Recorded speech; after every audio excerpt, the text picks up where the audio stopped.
नमस्कार दर्शक, कालचीनी प्रखंड के जेगांव जीपीए के अंतर्गत खोखला एशियन हाईवे क्षेत्र के दृश्य आप लोग के समक्ष साझा कर रहे हैं।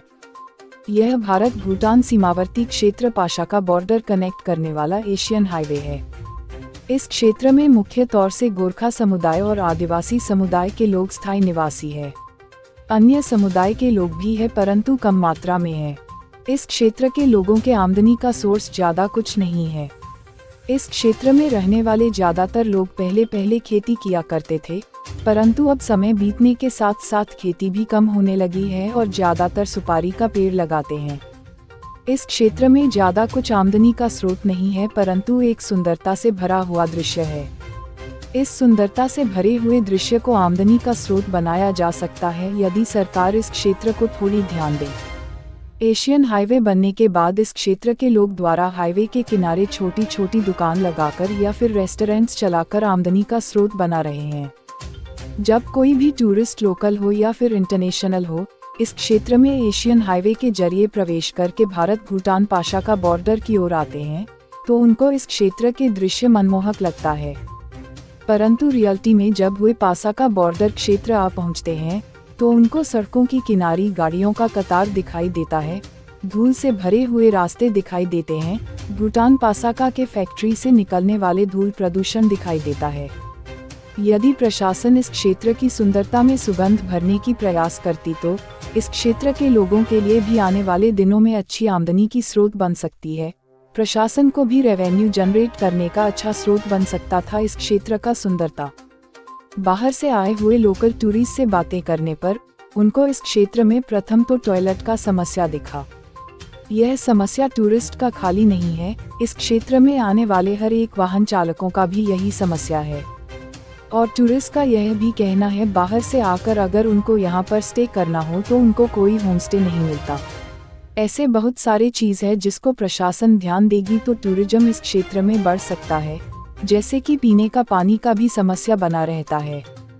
इस क्षेत्र के प्रशासन इन सभी चीजों को मद्देनजर करते हुए इस क्षेत्र को सुंदर बनाने के लिए प्रयास करती है, तो इस क्षेत्र के लोगों के लिए टूरिज्म एक अच्छा व्यवसाय बन सकता है और लोगों के लिए रोजगार भी पैदा हो सकता है। इसी संदर्भ में आए हुए टूरिस्ट से बात करने पर उनके द्वारा दिए गए जानकारी इस प्रकार है। सर, आप लोग कहाँ से आए हुए? हम लोग नियर बाई कुछ वर्ष है। आप लोग इस क्षेत्र में भ्रमण करने आए हुए, क्या देखा आपने इस पासा का क्षेत्र में? पाशा का क्षेत्र में जो नेचुरल ब्यूटी है अच्छा है, बट इंफ्रास्ट्रक्चर का जो डेवलपमेंट है वो बिल्कुल नहीं है। यहाँ में रास्ता का दो साइड में गार्डनिंग होना चाहिए, अच्छा खासा रेस्टोरेंट होना चाहिए और सबसे अच्छा चीज़ क्लीननेस होना चाहिए। अब कोई भी क्लीननेस का कुछ भी नहीं है। सड़क वगैरह में क्या आपको धूल ही धूल दिखाई दे रहा है? धूल एंड पार्किंग, इतना अच्छा सड़क है, पार्किंग क्लियर नहीं है। It's not good for our country. Tourist के लिए कितना असरदार हो सकता है? मीन्स टूरिस्ट यहाँ पर कितना आएंगे अगर इस तरह का ही वो रहा, विकसित नहीं हुआ तो? नहीं आएंगे, नहीं आएंगे। नेक्स्ट टाइम हम नहीं आएंगे अगर डेवलपमेंट नहीं हुआ तो। सर, क्या क्या जरूरी दिखाई दिया आपको जैसा कि यहाँ पर होना चाहिए? सबसे पहले यहाँ पे जो करना चाहिए, रास्ते के दो साइड में गार्डनिंग, पार्किंग, अच्छा खासा रेस्टोरेंट। सर, अगर आप यहाँ पर आपको रुकना पड़े तो आप रुकेंगे, नहीं करेंगे? स्टे करेंगे अगर अच्छा कुछ रेस्टोरेंट, अच्छा कुछ होटल रहा तो। होटल तो है ही नहीं यहाँ पे। सर, होम स्टे यहाँ पर क्या अगर इस क्षेत्र में होने से चलता? होम स्टे अच्छा होता, बिकॉज देखिए जो हम लोग लोकल आदमी है यहाँ पे तो उतना पैसा नहीं है, हम लोग रिसोर्ट अफोर्ड नहीं कर सकते हैं। होम स्टे रहेगा तो हम लोग सस्ता में अफोर्ड कर सकते हैं। सर, आप भूटान के अंदर गए? हाँ गए, लॉकडाउन के बाद। अभी लॉकडाउन के बाद नहीं गए, मगर हमारा दोस्त लोग गए। But now I don't want to go, because पहले हम खुशी खुशी जाते थे। अभी तो भूटान जाने के लिए 1.5-2 घंटा आपको गेट पे ही रहना पड़ेगा। क्यों जाएंगे? टाइम का तो वैल्यू रहना चाहिए ना। टाइम वही लग जाता है और तो चार्जेस वगैरह भी लिया जाता है। चार्जेस, अगर भूटानी आदमी जो हमारा दोस्त लोग है वो भूटान में आते हैं, फ्री में आते हैं, कोई बात नहीं। हम भूटान में जाएंगे तो क्यों पैसा देंगे? जो बाहर से आते हैं उन लोगों के पास अब पैसा ले लो, बट जो नॉर्थ बेंगल का आदमी है उन लोगों से पैसा लेना नहीं चाहिए। बिकॉज हमने छोटे थे ना, उस टाइम से भूटानी को अपना दोस्त मानते हैं। फ्रेंडशिप ट्रीटी का मतलब सर एक देश को ही खाली भुगतना पड़े, ये क्या सही है? नहीं, ये नहीं है, क्योंकि हम लोकल आदमी हैं तो हम पैसा देकर नहीं जाएंगे। तो सर इसीलिए लोकल को, टूरिस्ट को प्रायोरिटी नहीं दे रहे होंगे भूटान को। तो नहीं जाएंगे लोकल, अगर लोकल नहीं जाएंगे तो उन लोगों का बिजनेस अच्छा नहीं चलेगा। सर इस जयगांव क्षेत्र में टूरिज्म प्लेस एरिया है, आपने क्या सुंदर देखा अभी तक आने के बाद? अभी तक जो देखा सारे के सारा नेचुरल ब्यूटी ही देखा, पर इंफ्रास्ट्रक्चर जो डेवलपमेंट होना चाहिए वो नहीं है। अधिकारी को चेंजेस करना पड़ेगा, वो तो गवर्नमेंट जाने। तभी होगा। सर आपका नाम क्या? उत्पल राय। सर आप लोग कहाँ से आ रहे हो? मैं तो बेंगलोर से आया हूँ।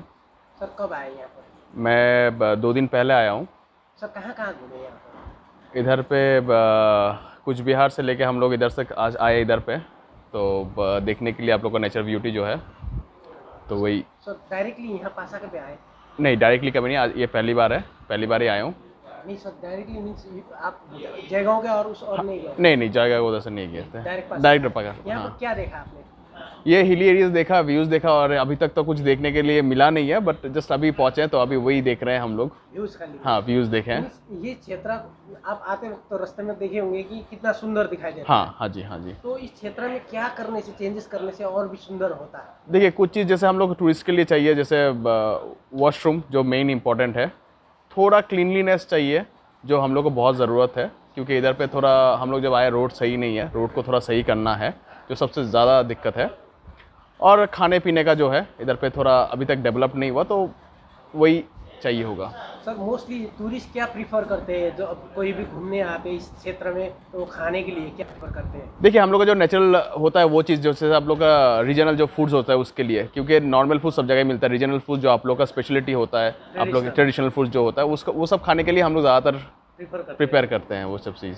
सर और भी जैसे कि आप देखे होंगे आते वक्त इस क्षेत्र का नेचुरल ब्यूटी बहुत सारा है। हाँ जी, हाँ जी। पास ही में आपने एक अभी देखा भी होगा, इस हाँ जी। इंडस्ट्रीज भी है। हाँ, हाँ, जहाँ से कंटिन्यूसली पॉल्यूशन निकलता हुआ हाँ, आपने देखा होगा। हाँ, हाँ, वो देखा है। पॉल्यूशन से इस क्षेत्र के लोगों को हैम्पर हो सकता है कि नहीं? एकदम हो सकता है, क्योंकि देखिए नेचुरल ब्यूटी पे हमेशा ये हैम्पर होता है, क्योंकि मैं हमेशा मानता हूँ कि जहाँ पे ये हिली एरियाज़ है उधर पे इंडस्ट्री नहीं होना चाहिए, क्योंकि देखिए एक के साथ एक कनेक्टेड है। जैसे आप लोग का नेचुरल वाइल्ड लाइफ है, आप लोग का नेचुरल आदमी लोग जो हिली एरियाज़ है वो सब, जैसे हम लोग आ रहे थे तो हम लोग को ज़्यादातर दिखने को धुआं के लिए हम लोग ज़्यादा देखने को नहीं मिल रहा है। हाँ, ऊपर से इतना धुआं है कि देखने को नहीं मिल रहा है। तो ये थोड़ा अगर देखेंगे गवर्नमेंट्स, तो अगर ये करेंगे थोड़ा, ये बहुत बेटर होगा, क्योंकि जगह बहुत सारा है करने के लिए ये जगह छोड़ के। Thank you.